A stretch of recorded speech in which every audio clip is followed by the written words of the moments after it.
ಗುಬ್ಬಿ ತಾಲೂಕಿನ ಮಣಿಕುಪ್ಪೆ ಗ್ರಾಮದಲ್ಲಿ ಶಾಸಕ ಎಂಟಿ ಕೃಷ್ಣಪ್ಪ ಅವರು ಕಾರ್ಯಕರ್ತರು ಹಾಗೂ ಅಭಿಮಾನಿಗಳೊಂದಿಗೆ ತಮ್ಮ 75ನೇ ವರ್ಷದ ಹುಟ್ಟುಹಬ್ಬವನ್ನು ಆಚರಿಸಿಕೊಂಡರು.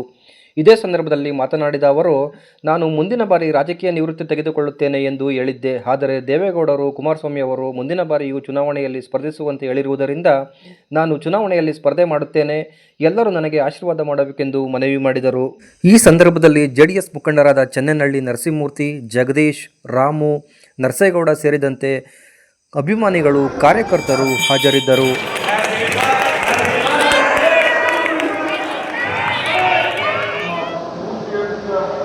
ಇಲ್ಲ ನಾವು ಆಚೆ ಕಟ್ಟಿದ್ದೀವಿ ಗೆದ್ದರೆ ಇಲ್ಲಿ ಪೂಜೆ ಮಾಡಬೇಕು ಅಂತೇಳಿ, ಹಾಗಾಗಿ 75 ವರ್ಷಕ್ಕೆ ನಾವು ಕೊಡಬೇಕು ಅಂತೇಳಿ ನನಗೆ ಆದೇಶವನ್ನು ಮಾಡಿದ ಪ್ರಯುಕ್ತ ನಾನು ಇವತ್ತು ಮುಂದೆ ಬಂದಿದ್ದೇನೆ.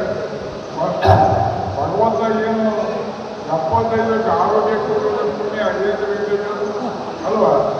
ಆದರೂ ಸಹ ಮುಂದಿನ ದಿವಸದಲ್ಲಿ ನಾವು ಚುನಾವಣೆ ನಿಂದ ದೇವರು ಕುಮಾರಸ್ವಾಮಿಯವರು ನರಸಿಂಹಮೂರ್ತಿಯವರು ಹೇಳಿದ್ದಾರೆ.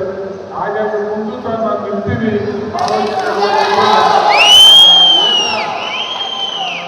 ಇದೆಲ್ಲ ಪ್ರೀತಿ ನಾವು ಏನು ತರೋಕ್ಕಾಗಲ್ಲ. ನಮ್ಮತ್ರ ಏನೂ ಇಲ್ಲ. ಭಗವಂತ ಏನು ಕೊಡ್ತಾನೆ ಅದು.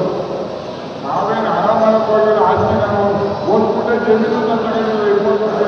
ಹಾಗಾಗಿ ನಿಮ್ಮೆಲ್ಲರ ಪ್ರೀತಿಯೇ ನನ್ನ ಆಸ್ತಿ, ಅದಕ್ಕಿಂತ ಹೆಚ್ಚಿಗೆ ಇಲ್ಲ. ಈಗ ನಾವು ಗೋಪಾಲವರು ಸಹ ಭಾಷಣ ಮಾಡ್ತಿದ್ರು. ಮುಂದೆ ನಾವು ಸಚಿವನಾಗಿ ಮಾಡ್ತೀವಿ. ದೇವರು ಹೇಳಿದರೆ ನಿಮ್ಮಿರಬೇಕು ಅಂತ ಆಯ್ತು ಅಂತ ಹೇಳ್ತೀನಿ. ಮುಂದಿನ ದಿವಸದಲ್ಲಿ ನಾವೆಲ್ಲರ ಆಶೀರ್ವಾದ ನನ್ನ ಇಲ್ಲಿಂದ ನಿಮ್ಮಲ್ಲಿ ಪ್ರಾರ್ಥನೆ ಮಾಡ್ತಾ ನನ್ನನ್ನು ಅಭಿಮಾನಪೂರ್ವಕವಾಗಿ 75 ವರ್ಷ ಅಂದರೆ ನಾವು ವಯಸ್ಸಾದ ಕೆಲಸದ ಮನೆಯನ್ನು ನಾಡ್ಕೊಳ್ಳಿ. ಆದರೂ ಸಹ ನಮ್ಮ ಕ್ಷೇತ್ರದ ಜನ ಅಭಿಮಾನಪೂರ್ವಕವಾಗಿ ನಾವು ಮತ್ತೆ ಚುನಾವಣೆ ಸ್ಪರ್ಧೆ ಮಾಡಬೇಕು ಅಂತ ಹುಮ್ಮಸ್ಸಿಂದ ಹೇಳ್ತಿರೋದು ತುಂಬ ಕೃತಜ್ಞ. ಅದೊಂದು ಈ ಕ್ಷೇತ್ರ ನಾನು ಮರೆಯಲ್ಲ. ಕಾರಣ ಬೈಯಲ ಕ್ಷೇತ್ರದಲ್ಲಿ ನನಗೆ ರಾಜಕೀಯ ಶಕ್ತಿ ಕೊಟ್ಟದ್ದು ಈ ಕ್ಷೇತ್ರ. ಹಾಗಾಗಿ ನಾವೆಲ್ಲೂ ಮರೆಯೋದಿಲ್ಲ. ಯಾವತ್ತೂ ಅದಕ್ಕೆ ಆದ್ಯತೆಯನ್ನು ಈ ಕ್ಷೇತ್ರಕ್ಕೆ ನಾನು ಕೊಡ್ತಾ ಬಂದೀವಿ. ಮೊದಲವಾಗಿ ಪೂರ್ವಾದಿ ಕ್ಷೇತ್ರ ಎಮ್.ಎಲ್.ಎ ಆದರೂ ಸಹ ಎಲ್ಲ ಆದ್ಯತೆ ಹೆಚ್ಚೆಚ್ಚು ಆದ್ಯತೆಯನ್ನು ಈ ಕ್ಷೇತ್ರಕ್ಕೆ ನಾನು ಕೊಡ್ತಾ ಇದ್ದೀನಿ. ಮುಂದೆನೂ ಕೊಡ್ತೀನಿ. ನೋಡೋಣ. ನವೆಂಬರ್ ಡಿಸೆಂಬರ್ಗೆ ಸರ್ಕಾರ ಏನೋ ಹೋದರೆ ನಮ್ಮ ಸರ್ಕಾರ ಬರ್ತಿದೆ ಮತ್ತೆ ನೋಡೋಣ.